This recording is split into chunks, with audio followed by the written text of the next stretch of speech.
Hi, I'm Steph Evans from Evotech, partnered with MSC Software. Here's another one of our MSC Apex quick bites, this time looking at Adams car results to FEA load mapping. Okay, so with the Adams car results in the Apex database, we can transpose the loading from the multi-body dynamics environment onto an FEA model. So we've overlaid the FEA model, in this case a suspension strut made of some carbon tubes and metallic end fittings, and we can map those loads across. So first of all, we need to associate the results with this structure.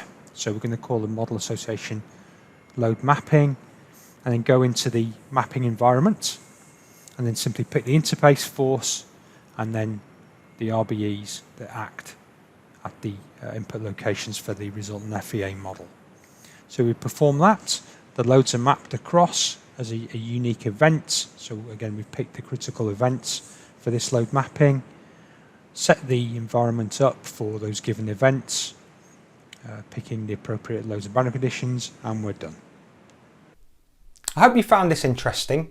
If you'd like to develop your Apex usage, head over to our site where you'll find many online learning opportunities.